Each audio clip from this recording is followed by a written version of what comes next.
Out of Ninjago's hundreds of characters they've introduced over the many seasons, there are 9 specific ones that have been forgotten over time, or were phased out as the show moved on.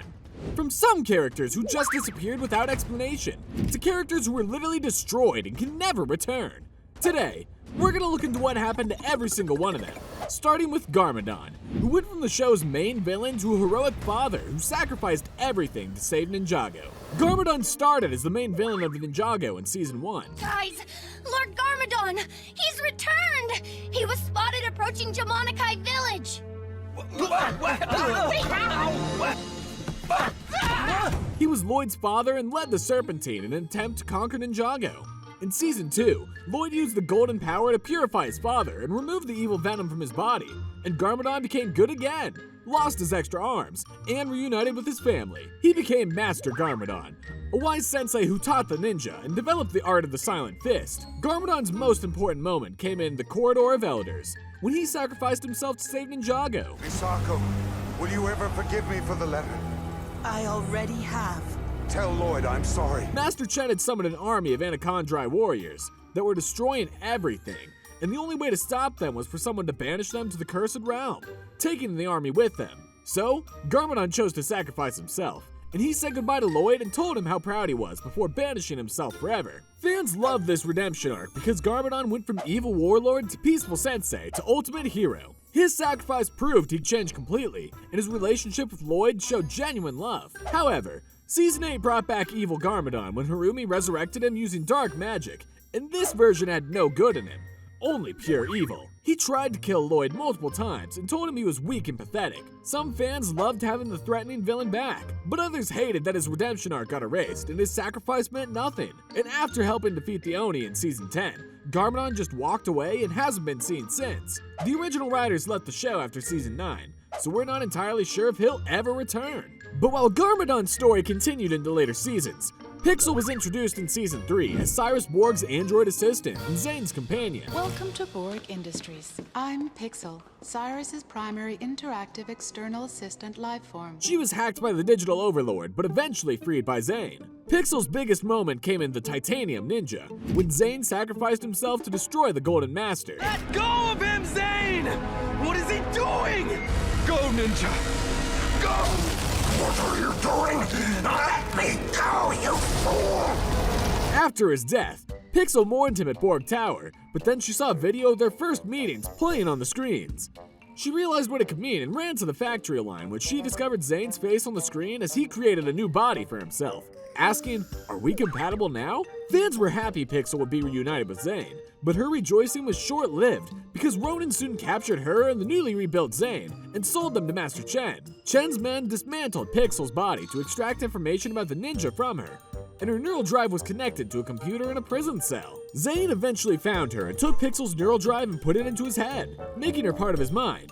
She stayed inside Zane's programming for several seasons, helping him out on missions and providing tactical support. Eventually, she built herself a new body and became the new Samurai X. But she's appeared here and there since then, with way less screen time than she used to have. It seems like the writers just don't know what to do with her character anymore. And while Pixel at least got a return with a new body, Slytherin disappeared completely and was never mentioned again. Slytherin was the general of the Hypnobrai tribe, and one of the first Serpentine the Ninja encountered in Season 1. You are out of your mind to venture so far away from home, little one.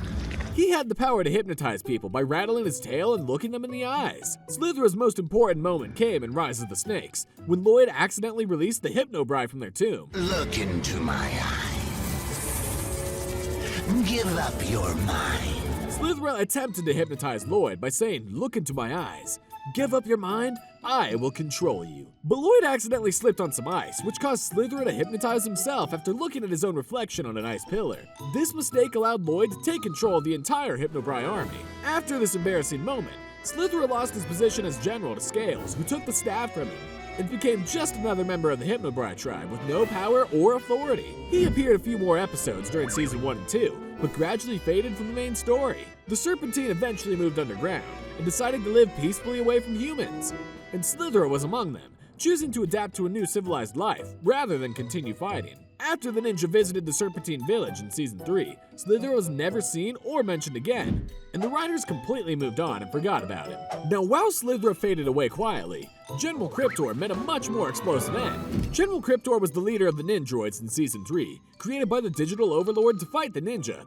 He was arrogant, ruthless, and considered himself superior to all other robots, including Zane. The original Ninjroid. You're nothing more than a tin can. Kryptor's most important role came during the Ninjroid crisis, when he led the army to capture Lloyd and help the Overlord become the Golden Master. You are alone, Golden Ninja. Nothing can save you now. He fought against the ninja multiple times, and even captured Cyrus Borg at the Overlord's command. During the final battle in the Titanium Ninja, Kryptor fought alongside the Overlord as the Golden Master attacked Ninjago City. And when Zane sacrificed himself to destroy the Overlord by freezing them both, the massive explosion of ice also destroyed all the Ninjroids, including Kryptor. Unlike Zane, who was eventually rebuilt, Kryptor never returned, and his death marked the permanent end of the Ninjroid threat. No one ever attempted to rebuild him or create another Ninjroid army. And with the technology presumably destroyed or locked away by Cyrus Borg, Kryptor became just another forgotten villain from the show's earlier seasons. However, while Kryptor was destroyed physically, Morrow was destroyed spiritually and could never return. Morrow was introduced in Season 5 as the main villain who possessed Lloyd's body. Lloyd! What's wrong with you? I want to work with your master. He was Wu's first student who became obsessed with proving himself as the Green Ninja, but died trying to find the Realm Crystal. Morrow returned as a ghost, leading the Ghost Army from the Cursed Realm, and he possessed Lloyd and used his body to search for the Realm Crystal again, wanting to release the preeminent and curse all of Ninjago. During the season finale, Morrow finally realized he was wrong about destiny and gave the Realm Crystal to Lloyd, sacrificing himself and allowing the Cursed Realm to be destroyed along with him. Fans thought Morrow's story ended with his redemption, but he returned one more time in Day of the Departed as a ghost seeking revenge. Master Wu, we left things unfinished.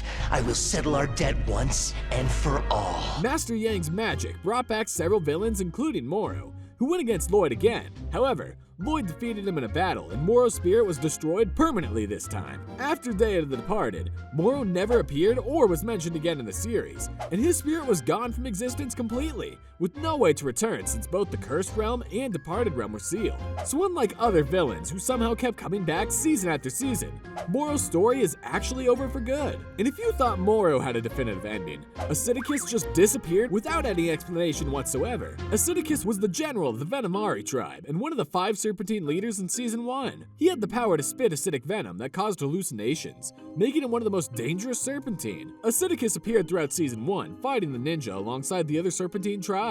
When Pythor united all the tribes and became the Snake King, Aciticus followed his orders and helped unleash the Great Devourer. And after the Devourer was defeated, the Serpentine were forced underground where they decided to live peacefully. In Season 3's The Curse of the Golden Master, Aciticus appeared in the Serpentine village where he told the ninja about the legend of the Golden Master. Hello, hatchlings and camouflaged land dwellers.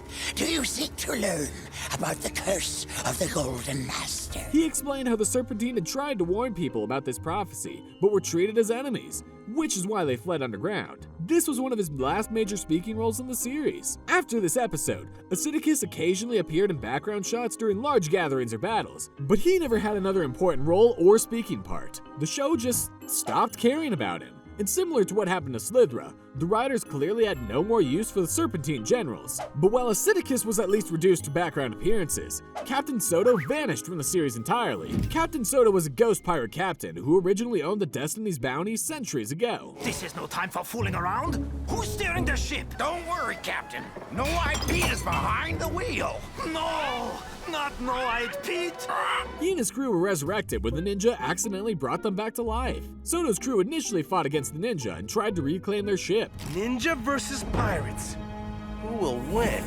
But they were eventually defeated and presumably sent back to the Cursed Realm. However, Sodto returned in Season 5 as part of the Ghost Army led by Morrow, and he helped the Ghost in their mission to release the preeminent and cursed Ninjago. In Season 5's Grave Danger, Sodto appeared briefly, helping Morrow's forces attack the ninja. He fought alongside other ghosts from the Cursed Realm, but had very few speaking lines and mostly appeared in the background battle scenes. This was one of his final appearances in the entire series. When the Cursed Realm was destroyed at the end of Season 5, it's implied that Sodto and the other ghosts were sent to the Departed Realm. After this, Captain Sodto was never seen or heard from again. Now, while Captain Sodto's fate was at least explained, Ronin just vanished into thin air. Ronin was a bounty hunter who frequently shifted alliances between helping and betraying the ninja. So, you sure you can bring him to justice?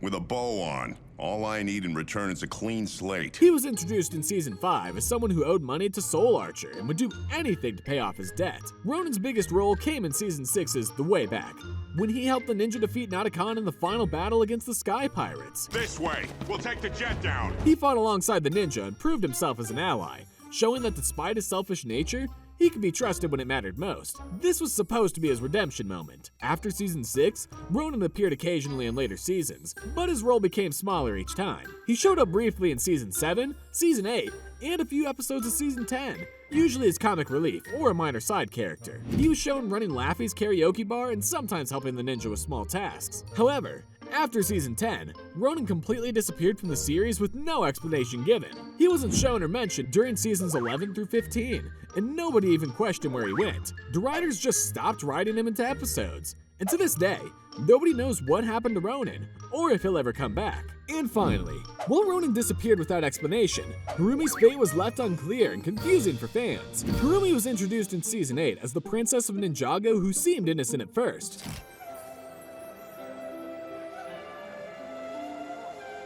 Looks like he's got an eye for the princess. I guess green is her favorite color. You do know I can hear you, right? She acted sweet and kind, even developing a crush on Lloyd when fighting alongside the ninja. Harumi's biggest reveal came in big trouble, Little Ninjago.